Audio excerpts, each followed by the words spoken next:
This is not a regular Porsche Cayman.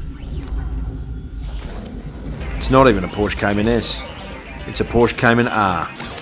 And for 170,000, it's a whole lot of German greatness, packed into a lean, mean, green road machine. The Cayman just went from fantastic to brilliant.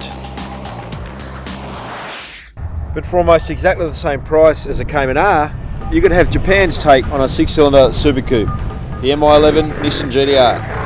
Like the Porsche, it is a road and racetrack weapon, but Nissan has chosen a totally different path to achieving the same goal.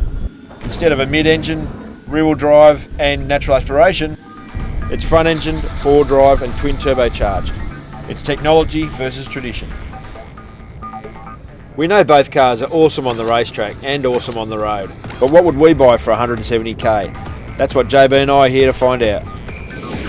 Under the GTR's bonnet is a 3.8 litre twin-turbocharged V6 with a whopping 390 kilowatts of power at 6,400 RPM, considerably more powerful than the 2010 model.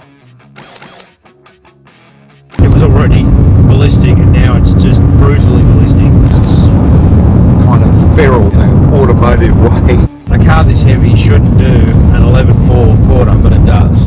Anyone can get in this car and have a reasonable amount of steering ability and set a really good lap time. Your grandma could do it if she could still use her legs. An absolute machine on the track, the GTR doesn't impress as much on the road. Even with the dampers adjusted to the comfort setting, it still rode pretty harshly. Simply put, it was uncomfortable. The ride is way too harsh for my liking. The ride is crap. The camera can't even stay still. We're on a smooth road. With an interior design that resembles a tricked up X-Trail and a turning circle similar to that of a Patrol, the GTR isn't the easiest car to live with, but it does have enough gadgets to get even James Bond excited. Look at all the things we've got to look at. It's got gear position, which you've already got in front of you.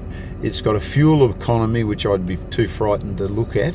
We've got all the coolant, engine oil, water, transmission oil, temperatures, amazing amount of information that you could not truly take in while you're driving the car. It's kind of overkill, really. It's gimmicky. But one piece of gadgetry that really makes the GTR stand out is its new launch control.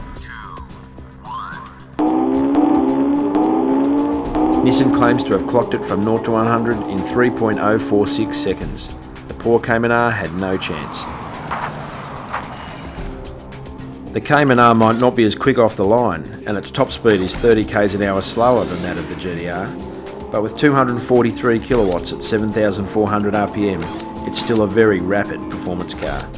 It's also more than 400 kilos lighter, and as with most Porsches, the sound is pretty incredible, especially from the driver's seat. Where the Nissan's engine just gives you a massive kick in the back, the Porsche's just builds and builds and builds like any great Porsche flat six should. The engine's beautiful. It's not in your face and feral like the Nissan. It just sounds better and better. The harder you rev it, the better the how. As it is, Cayman R is one of the best Porsches you'll ever drive. Both cars are superb. Built for the track, the GTR is one of the best value supercars on the road.